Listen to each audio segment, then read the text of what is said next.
Hello, welcome to Free Speech Unmuted. I'm one of your co-hosts, Eugene Volokh. I'm a senior fellow at the Hoover Institution at Stanford and a professor of law emeritus at UCLA Law School. My co-host, Jane Bambauer, is a professor at University of Florida Law School.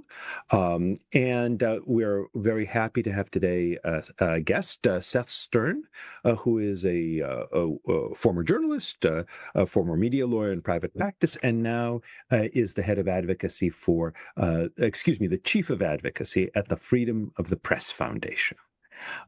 So today's episode is about an important issue having to do with the law and the press, the law and journalists. And that is exemplified in the news by the prosecution of Don Lemon. So the backstory on the prosecution is that there was a group of people who went into a church in Minneapolis, apparently in order to disrupt the service. One of the church's pastors was apparently an ICE agent. They were opposed to ICE, the immigration enforcement, and they went and they started shouting.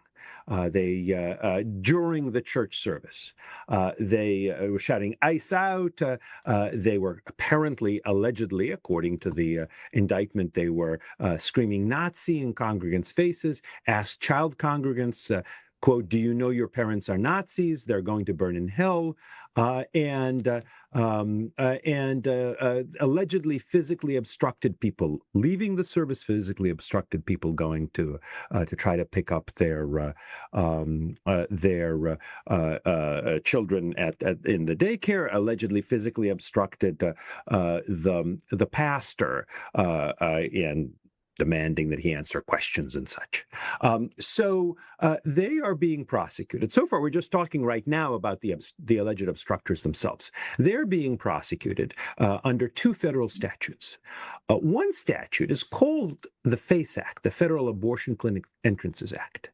But since its enactment in 1994, it has done two major things. One is it prohibited using force or threat of force or physical obstruction in a way that intentionally injures, intimidates, or interferes with people seeking reproductive health services. That's the abortion clinic entrances part.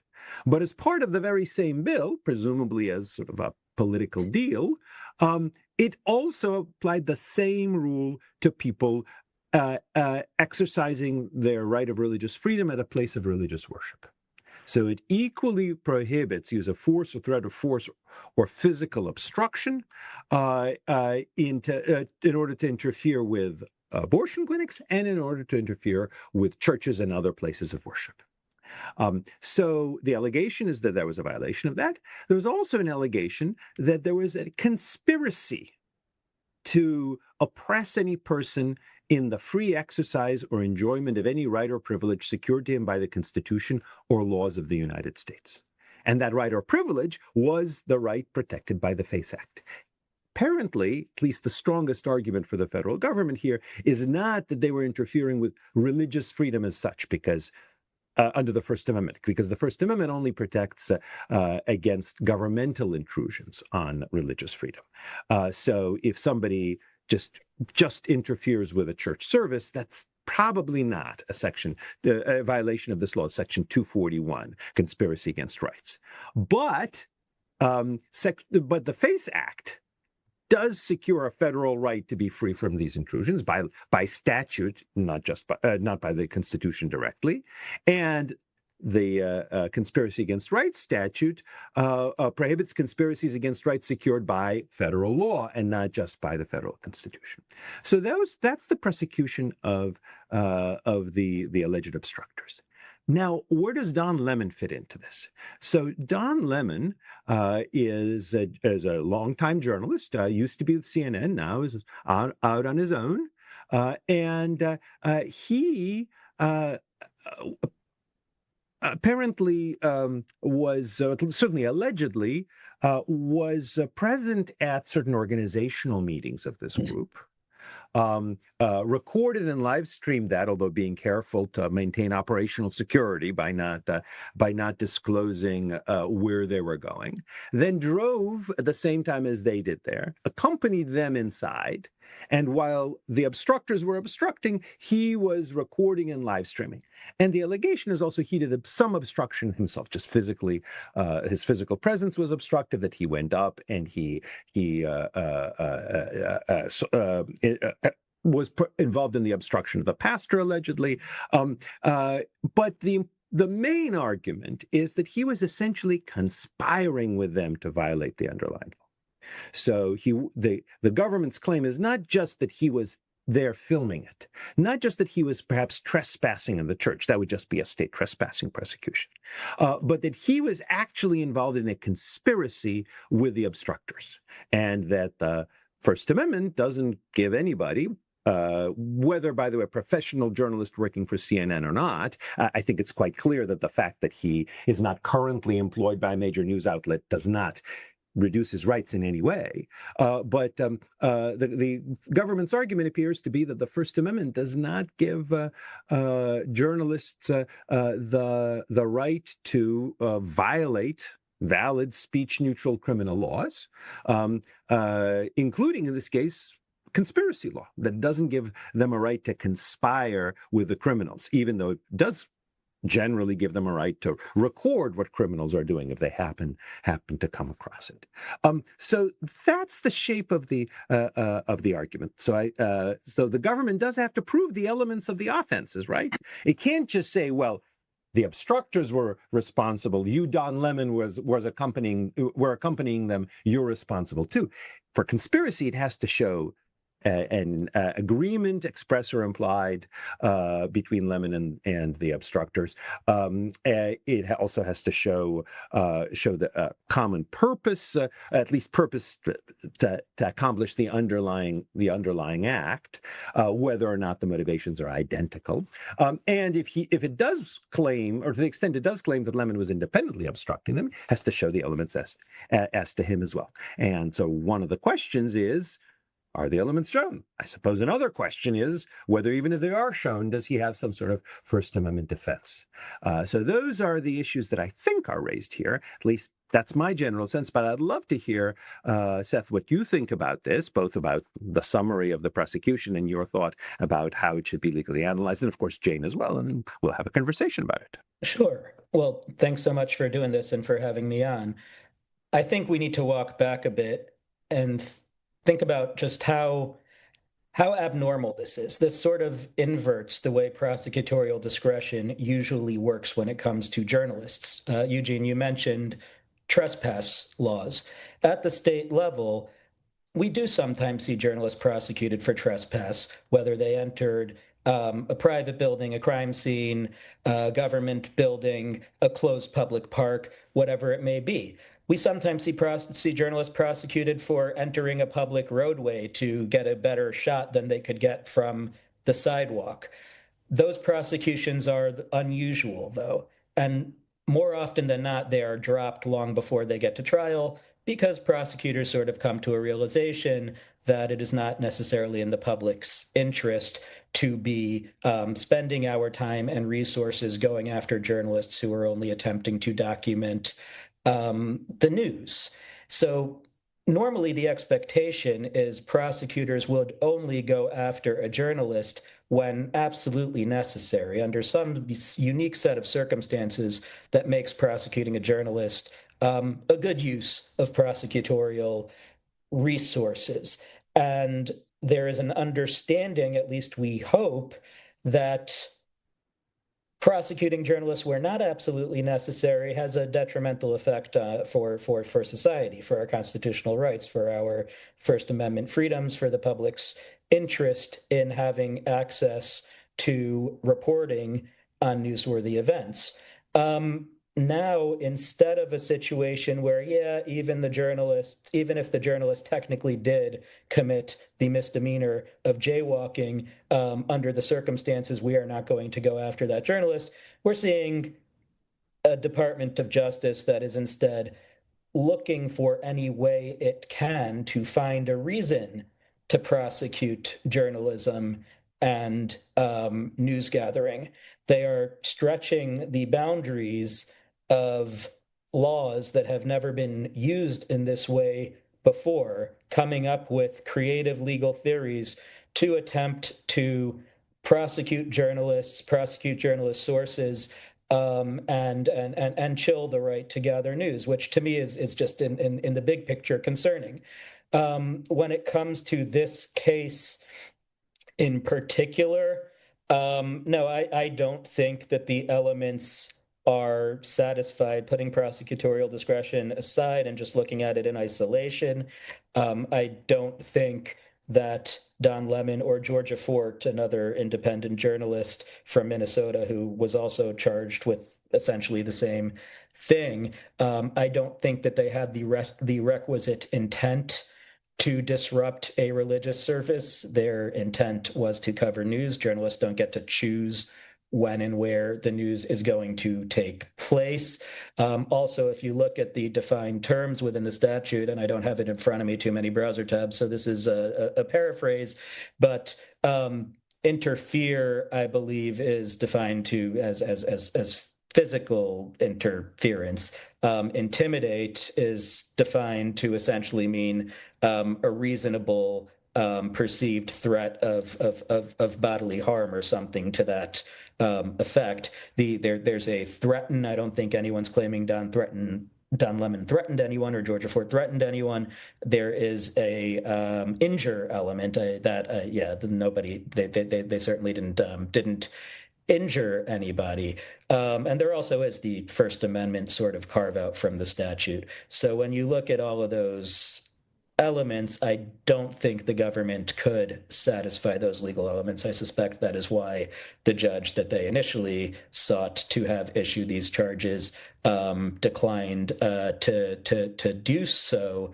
And then when you look at the conspiracy aspect, well, first of all, you need the underlying crime to have the conspiracy. But beyond that, I don't really see how Don Lemon, based on the allegations I've seen, or Georgia Fort, were part of any conspiracy to violate this statute against obstructing religious services. From all I can tell, the meeting that they attended, all plans had already been hatched. They were essentially meeting in a parking lot on the way to the demonstration itself. He said he was going to maintain operational security, not in those words. I think journalists are allowed to maintain source confidentiality. I don't think that that is anything abnormal for journalists to protect sources as part of their news gathering process. Whether he should have or not, you can certainly debate, but I do think that that is constitutionally protected, and that not burning your sources does not transform journalism into conspiracy. I would also note that this case comes in the context of a broader attempt, both at the federal level and elsewhere, to expand the notion of conspiracy laws, RICO and otherwise, to reach First Amendment protected activity. You see all of these efforts to define Antifa as a broad conspiracy, and rhetoric from the administration about prosecuting people due to their ties to Antifa, regardless of whether they committed or were part of an actual crime by quote unquote Antifa. There's a prosecution in Texas right now there was a protest outside a ICE detention center in Alvarado, Texas, the Prairie Land facility, where allegedly an officer was shot by one of the protesters. A local police officer was shot by one of the protesters.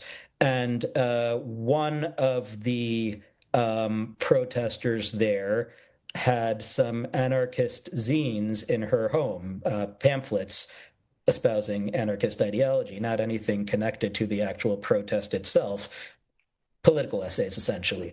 That protester's husband, Daniel Sanchez, transported the box of anarchist zines after the protest.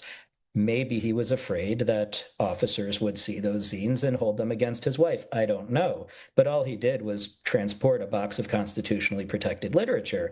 And he's being prosecuted now for a conspiracy to conceal evidence. We saw the Cop City case in Georgia last week, where a whole bunch of people, 61 people, were indicted as part of a conspiracy. A couple of the people indicted had allegedly committed actual crimes, arson, destruction of government property, and so on.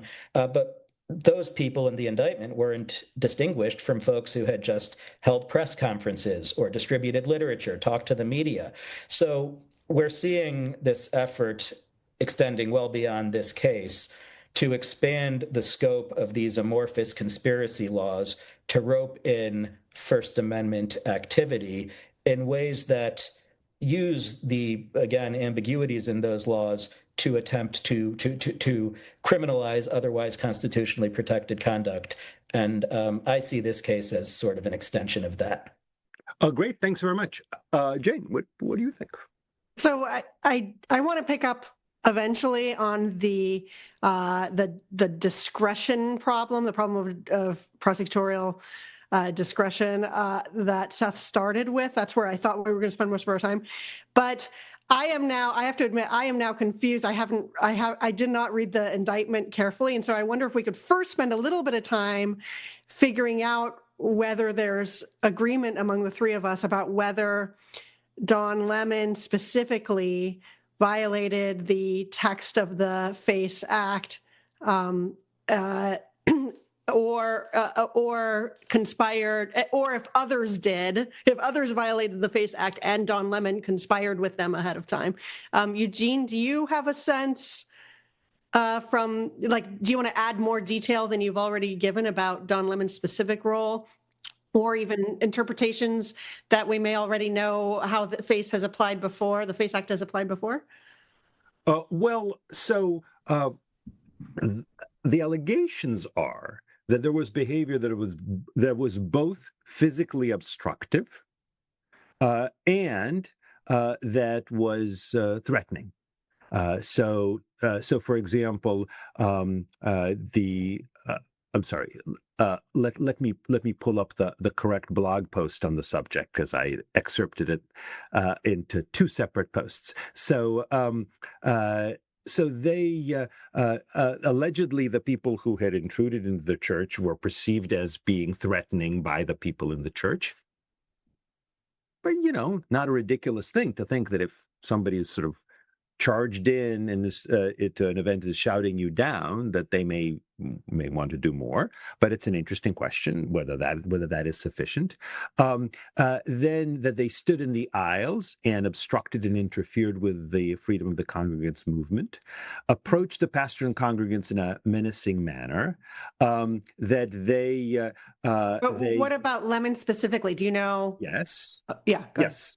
So I'm sorry. So I mentioned what the other people are doing in part because the claim is that he's responsible for conspiring with them. But if we focus on Lemon specifically, I'm pulling up that post now. I'm sorry. Hold on one second. So that Lemon, alongside two other defendants, approached the pastor and largely surrounded him, stood in close proximity to him in an attempt to oppress and intimidate him, and physically obstructed his freedom of movement. Okay, I see Lemon that passage in the peppered indictment. him with questions. While talking with the pastor, defendant Lemon stood so close to the pastor that Lemon caused the pastor's right hand to graze Lemon, who then admonished the pastor, "Please don't push me." So the claim was Lemon was getting in the pastor's face. At one point, Lemon posted himself at the main door where he confronted some congregants and physically obstructed them as they tried to exit the church building. Now, whether that's true or not, the grand jury believed that all they need to do is find probable cause, and just based on the government's presentation, presumably at trial, there would be evidence about what actually happened, what everybody did. Plus, there's also the question of how do you characterize it? Do you characterize it as physical obstruction, or just characterize it as someone coming up to someone to ask questions? So that's the one reason we have trials, is sometimes a lot depends on the particular factual evidence. But the government's claim is that he was indeed physically obstructing people, blocking their egress, which is part of the statutory definition, and that the actions of the others, at least, and possibly his actions, were something that was perceived and presumably reasonably perceived as threatening and intimidating, and that therefore it was punishable under under those terms in the statute. That's the government's theory. Okay, one more follow-up question. Now, even if those are sufficient to be a violation of the FACE Act, is there, again, putting the discretion question on the side for a second, is there nevertheless a First Amendment issue? So if, for example, there's something very important, let's take it out of these specific facts, but something very important happens and it happens to occur at an abortion clinic, and the media, lots of journalists rush in to ask questions, and they're sort of physically blocking a doctor or someone else there to get their questions. Would there have to be some sort of either an interpretation of the act or a constitutional a constitutional reason not to allow it to be applied to that situation because of the reporter's interests? Well, my view is that the First Amendment, there's pretty clear case law that the First Amendment does not give the press or individual journalists an exemption from generally applicable speech neutral laws. That's true whether it's antitrust law, whether it's tax law, whether it's breach of contract law.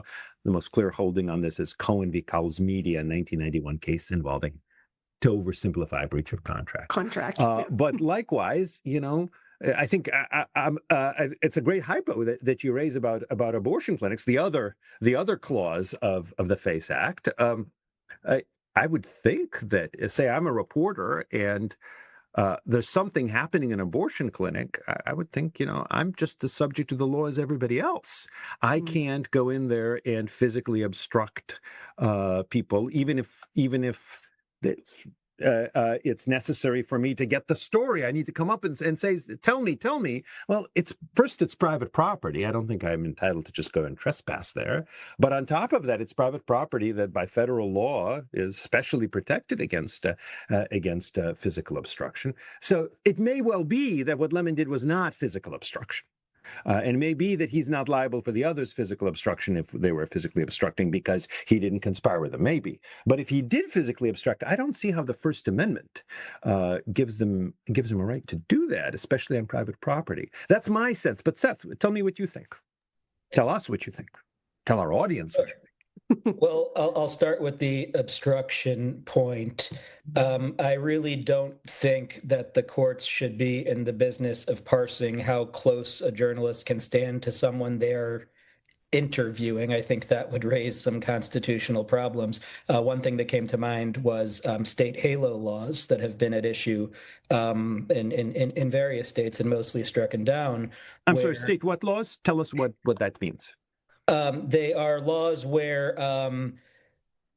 journalists or anyone else essentially are prohibited from getting within, let's say, 25 feet, 18 feet, whatever it may be, of a police officer during a law enforcement operation. In a public place. Yes. And, those have been stricken down because obstruction really needs to be a case-by-case reasonableness sort of determination. There are laws prohibiting obstruction of an arrest. There are laws prohibiting interference with an arrest, and it is not good policy for the government to be setting, requiring reporters to take out measuring tape to figure out where they can station their cameras from. They need to just not obstruct the officer doing their job. So I was thinking about that a bit when we're talking about, were they close enough that their hands might have grazed or whatever it may be. I don't consider someone stopping me to ask questions a physical obstruction. I can step around them and go where I'm going. If somebody keeps moving with me as I'm trying, if it's clear that this person's trying to get away and I keep shifting my body to stay in front of them, could that be a physical obstruction? Maybe. I guess it depends on the size of the exit. It's very case by case. But I don't consider a reporter asking questions to be a physical obstruction, and I think it's dangerous for the government to start parsing. Well, should Don Lemon have stood 6 inches further back from the pastor than he did? So I'm a bit concerned about that. On the First Amendment, Actually, Seth, can I just interrupt you for just a moment because I want to clarify one thing? sure. So I appreciate your concern about courts parsing whether this is or is not obstruction, whether he came too close or not. But when you were talking about these laws that barred approaching police officers too close, you said, well, it should be a case-by-case determination whether there was actual obstruction. And presumably, if the police officer is, say, in the middle of doing an arrest, somebody comes right up in the police officer's face, that probably would be obstruction. So I appreciate the point of it being case-by-case determination, but I'm not sure how that fits with your point that courts shouldn't be parsing whether journalists' actions are or are not obstruction. Doesn't that require a case-by-case determination that presumably the jury and the judge will go through? Well, if they're doing something other than standard journalistic acts like asking somebody questions, if Don Lemon had physically... Is it a standard journalistic act to go not just into private property, but to go into an abortion clinic or go into a church, and together with people who are going to engage in obstruction, and while the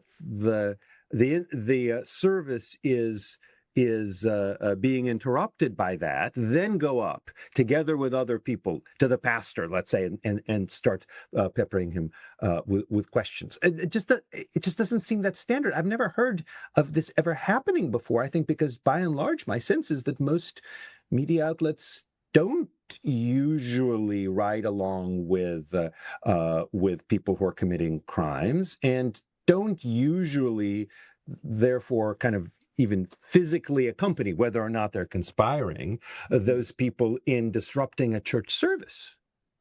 Well, if this were a trespassing case, we would be having a whole different conversation about prosecutorial discretion and the things we spoke about earlier. But once we get past the trespass component of it, and talk about Don Lemon being on, and Georgia Fort, I keep forgetting to mention Georgia Fort, being on the scene of a newsworthy event and asking questions to the participants in that newsworthy event, not physically stopping them from going anywhere, just standing near them, putting a mic near them and asking questions, that to me is pretty standard. If you see athletes leaving a game, politicians leaving a press conference, journalists come up to people and put microphones in their face.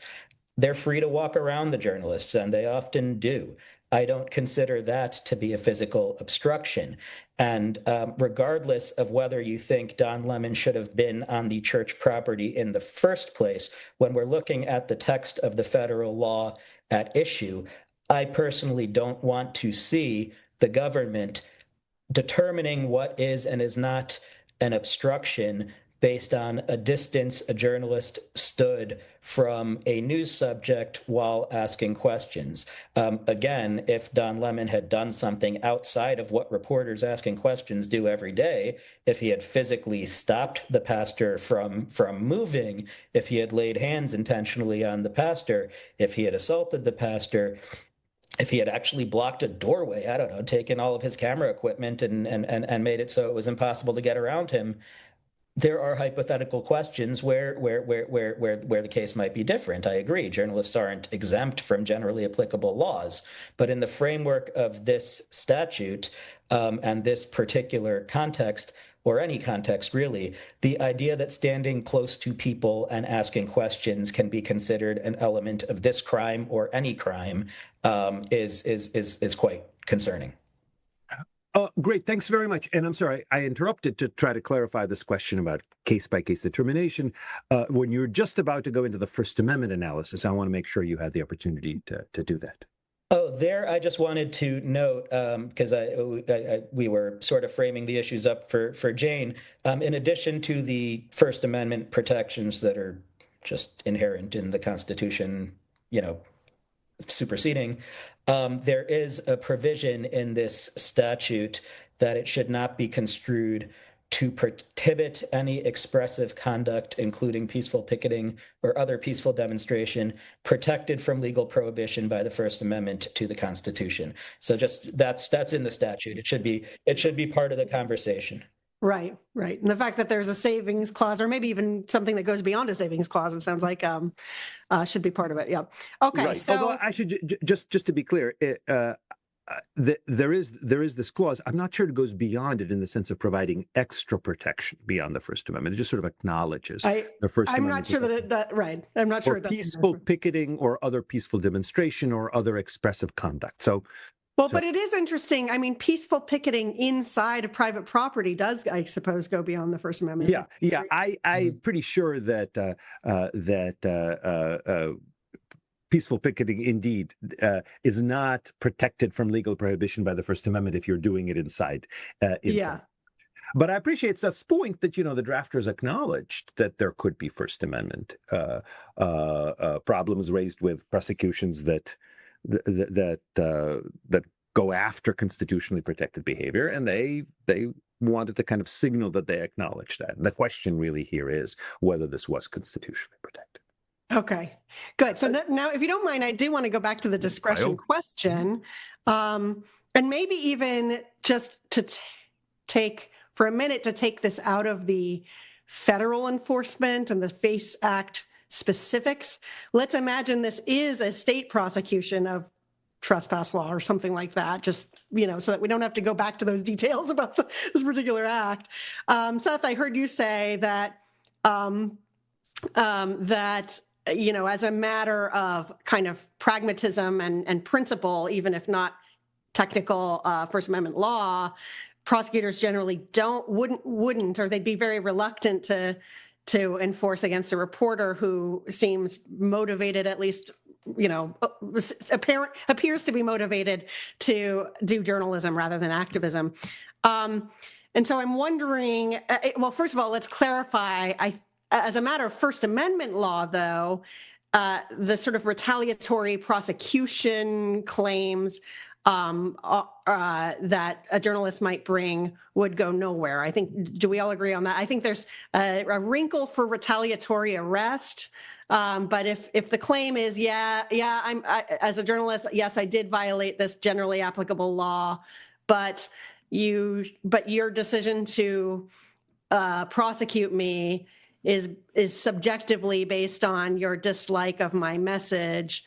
The courts have generally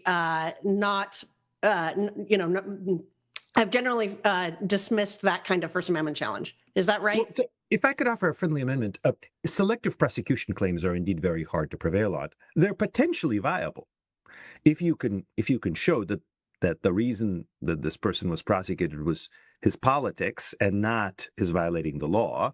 Then again, hard to show, but if you could in principle get that the case thrown out.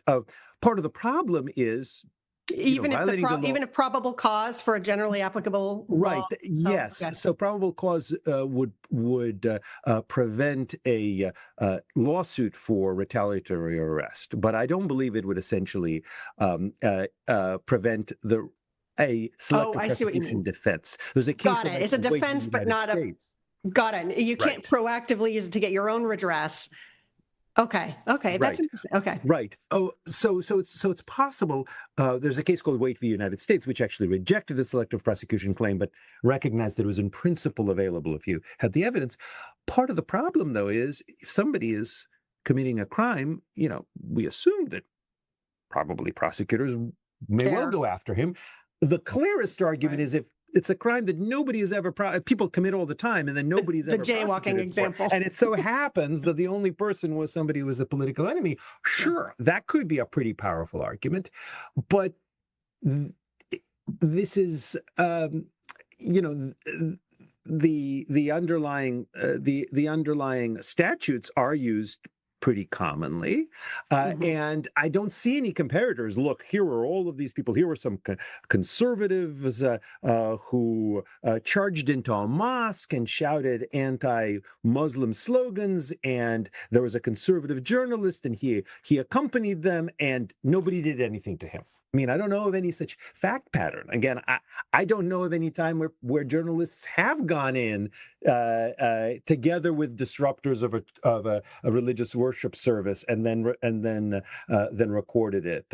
So if that's so, then there's just a presumption that, if someone was violating the law, they're being prosecuted because they're violating the law. Again, unless you have a real reason to think that other people who have violated the same law the same way are not being prosecuted.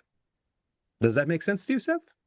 I don't know of any cases in the past involving religious services, but there certainly have been cases where journalists, for example, accompanied protesters into government buildings, and authorities chose not to prosecute those claims, recognizing the implications for news gathering.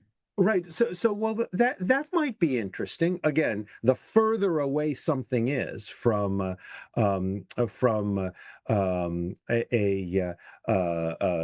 fact, the more plausible it is. The government might say, well, okay, but there was no special statute like the FACE Act here. But tell me a little bit more. I mean, the best example would be if it's the Trump administration and there are conservative journalists accompanying conservative protesters into a government building, and clear the protesters are violating the law. There's also evidence of prearrangement, and the Trump administration says, we don't care. Are there such cases? Because I mean, if it were the Biden administration, let's say, doing the one possible answer is just, it's not that let's say the Biden administration had declined to protest, to arrest, certain protesters. There, you could just be, we have different prosecutorial priorities.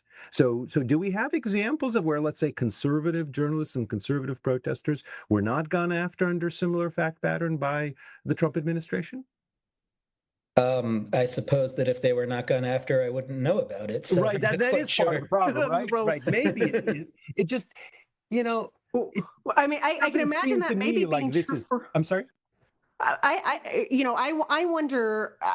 The abortion protests are not in the news as much anymore, but they still occur. I wonder if there are conservative new media journalists who have technically violated the FACE Act at times. I'm speculating here, pure speculation, but that would be the comparator that you'd want. Right. If you could find that, if you could find the administration saying, this person from Fox News or Epoch Times or whatever else, that's just fine. Technical violation, sure. Right. There was some prearrangement with the people who were obstructing entrances, even outside the clinic. That's still illegal,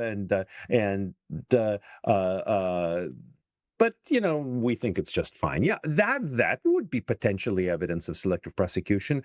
Again, I'm just not sure that there is any such evidence. Okay, what about the fact that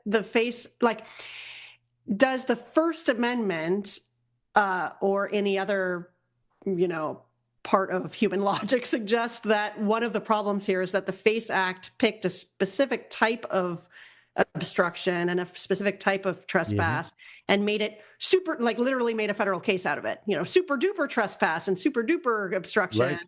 Right. The sort of overlapping criminalization and sort of special pleading, I think, raises a lot of sort of general due process questions. Is there a First Amendment angle to that, or is it just bad governance for a different reason? I'd love to hear what Seth thinks about it, but I do want to mention that very similar questions have been raised with regard to state laws and sometimes state injunctions that specially protect. Let's just focus on state laws. With regard to state laws that specially protect abortion clinics. Most recently, in a case called McCullen versus Coakley, which created a bubble zone of, I think, about 35 feet around the entrances of abortion clinics, in which certain kinds of speech was restricted. The court struck that down as a content-neutral speech restriction and said, essentially applied the same reasoning would have applied with regard to any other place. But the majority specifically rejected the argument that there was something specially suspect about the law because it specially protected abortion clinics. Four conservative justices in the concurrence made that argument. They said, look, we should view this as viewpoint-based because it's targeting anti-abortion speech. By the way, it's not clear what protection for church services, what viewpoints it might specially protect. But you could make a similar they get argument. their own, and it has its own First Amendment clause, so that Right, maybe you could say it's just not proper to Right. sort of specially protect religious institutions. yeah, But again, I think that argument has been pretty squarely rejected as to the free speech clause in McCullen versus Coakley, and establishment clause arguments dealing with laws that specially protect churches. For example, I think there are laws specially protecting churches from arson and the like, have been also generally rejected by lower courts. So I appreciate your argument. I just want to say that the case law does not seem to support it at this point. But Seth, what do you think? Is that part of the problem with the prosecution, that the underlying law specially protects abortion clinics and places of worship? Well, it goes back to, I think, the point I was making earlier, that we've got people inside of the federal prosecutor's office, not just people inside. It seems like it went up to the top. Even Pam Bondi was opining on this and claiming to have been directly involved, who are burning the midnight oil, scouring the law books, looking for any potential way that they can prosecute a journalist. I don't know that the law's existence in the first place is problematic, and the case law you're discussing, although quite interesting, is outside of my day-to-day expertise just a bit. It does, I suppose, underscore the dangers of creating, as Jane said, a super trespass law at the federal level for sites that, particularly when it comes to abortion clinics, are particularly likely to be sites where news is going to arise.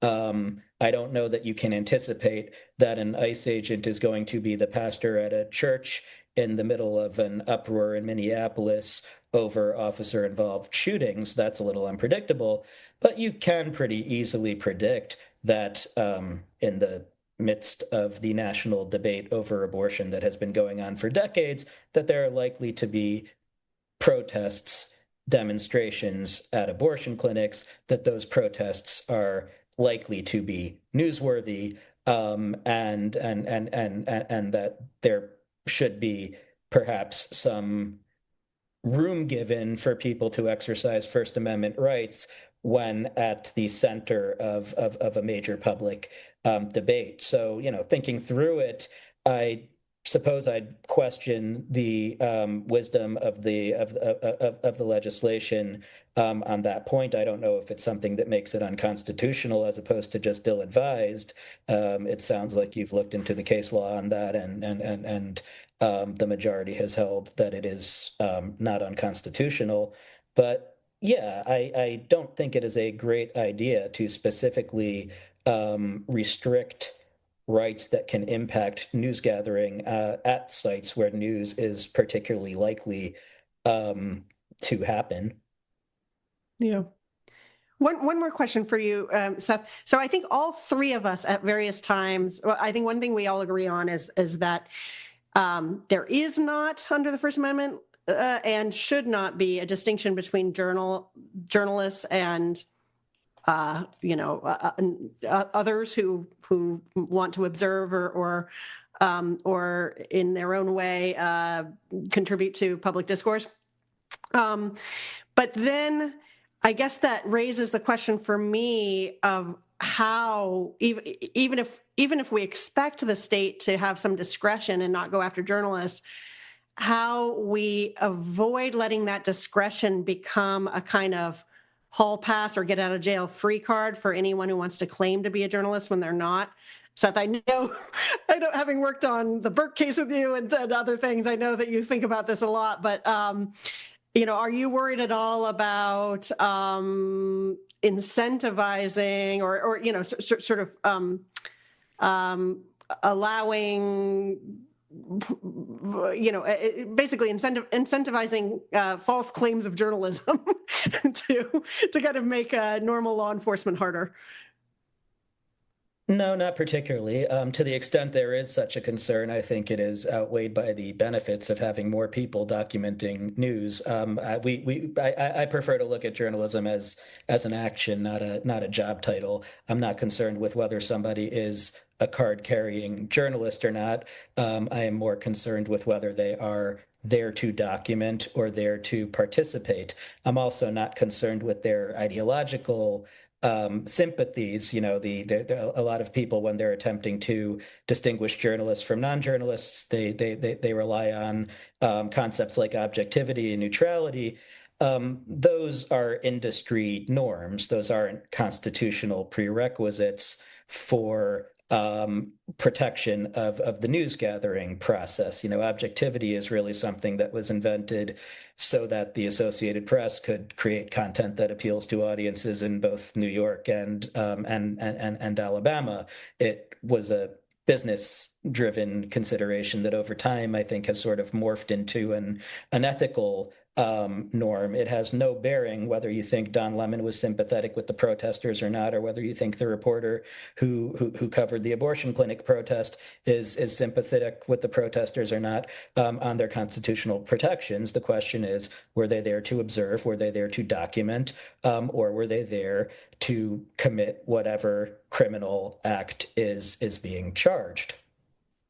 So can I ask you, so first of all, Seth, I entirely agree with you that the First Amendment protects opinionated journalism, or for that matter, just let's call it news gathering and reporting, as much as supposedly objective. And just to give an example, today we have newspapers that do at least ostensibly describe themselves as neutral, whether or not they are, but we have very well-respected magazines, New Republic, National Review, Reason Magazine, The Nation, which market themselves as providing a perspective from one particular ideological side, and that seems to me eminently legitimate journalism. So that much I entirely agree with, but I do wonder. Where do you think merely kind of showing up to cover the debate, cover the disruption, cover the event, where does that end up becoming criminal conspiracy to actually help the event go forward? Do you think that? Imagine that, for example, somebody calls up a reporter and says, and I'm not saying this happened in the Lemon case, but I'm wondering just where you think the line would be drawn. We're thinking we want to disrupt an abortion clinic, we want to disrupt a church service, we want to disrupt a mosque. But what's the point if we don't get coverage? We'd like you to come and cover it. And the person says, great. Let me give you some advice about how you can kind of maximize the impact. Those signs you're about to put up, they won't play well with my audience. But if you just do it some other way, then that would be better. And if you were to disrupt the evening service, it would be too dark. The morning service, the lighting, I don't know. Just making stuff up here. But would at some point, or let's say somebody, for example, essentially says, yeah, I will be your publicity arm of your movement. I know your movement involves various kinds of criminal conduct, whether under this law or under some other law. But I think what you're doing is good, and I would like to promote it to my audience. Or even, I don't think what you're doing is good, but boy, it makes good video. And I think it's a win-win if I become your kind of your publicity arm. Would at some point that actually become conspiracy, to the point that even if the person himself doesn't physically disrupt something, he is liable as a co-conspirator with the other people? Or would the fact that all he is doing is broadcasting, would that immunize him from conspiracy prosecution, even if he's closely involved in the planning? And of course, one possible answer is, it would be criminal conspiracy, but Lemon's involvement was much, much less than that, and the line should be somewhere in between there. I'm just wondering where you think, generally speaking, the line should be drawn, if anywhere, or if we should only look at the person's actions, even if there is evidence of a prearrangement and shared planning that would normally count as criminal conspiracy. I don't know if I can answer where the exact line should be drawn. Yes, at some point, if a journalist is an active participant in the planning and execution of criminal conduct, the mere fact that while planning and executing the criminal conduct, they're carrying a camera does not make them bulletproof. I would agree with you there. I think we should be really cautious in where we draw that line, because drawing it at a point too close to protected journalism is going to create slippery slopes, especially in this political environment, and have a chilling effect on legitimate news. Look, the military has embedded reporters and has forever. That is something that is encouraged. Police officers have ride-alongs and have forever. That is something that is generally encouraged. You coordinate with the police department. They say, hey, we're going to be doing a drug bust at 5th and Central at 5 p.m. You probably talk to them. I haven't been on a police ride-along, but I assume you talk to them about where the journalist is going to be stationed to get the best camera angle, when the journalist is going to exit the vehicle. There's probably a lot of coordination that goes into that. Say that the drug bust goes haywire and the police officer shoots somebody and the journalist records it at that point. Say that the drug bust in the first place was unconstitutional. They didn't have the warrant they needed. I don't know.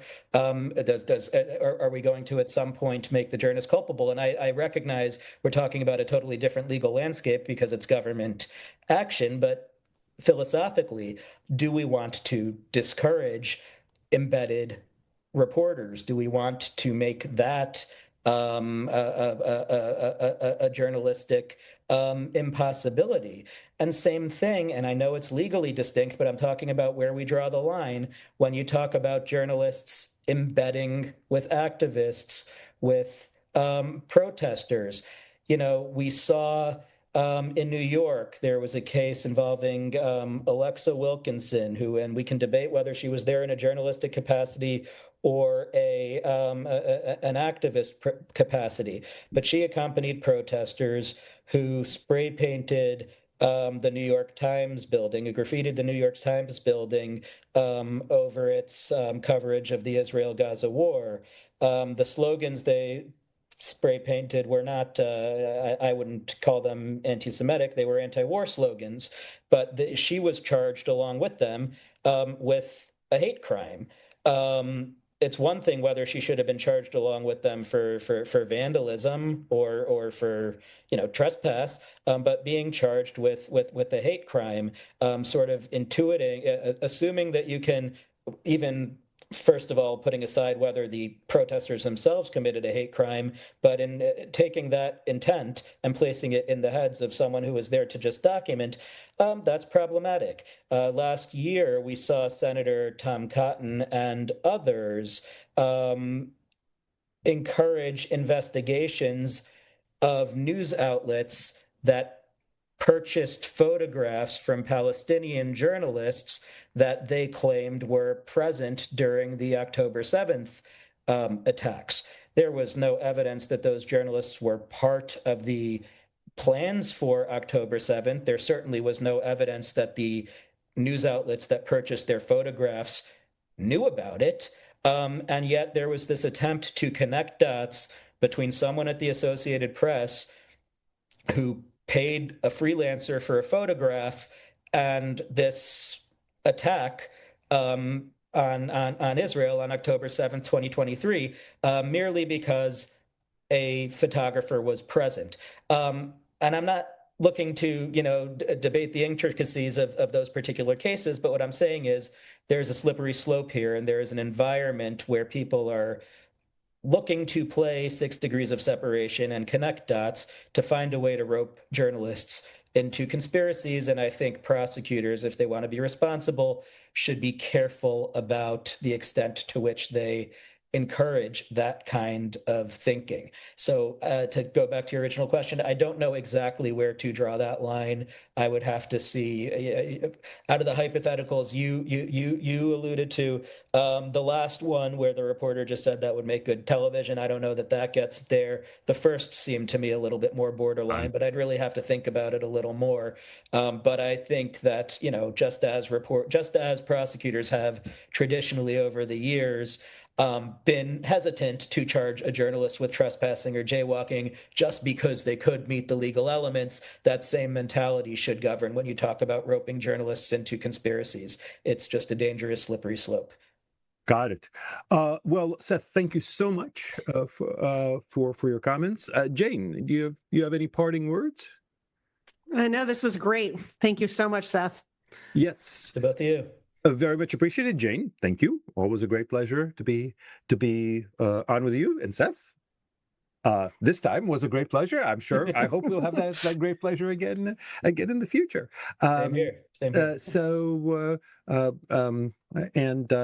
has been sort of a special episode. I think I'm not totally up on the exact schedule we release these on. It's a little bit haphazard, but we're jumping into the news cycle. Exactly, we are jumping into the news cycle. But so this, I think, is a little bit shorter time since the previous one. But we'll be back again probably within the next couple of weeks with either our regular scheduled programming or another very special episode of Free Speech Unmuted.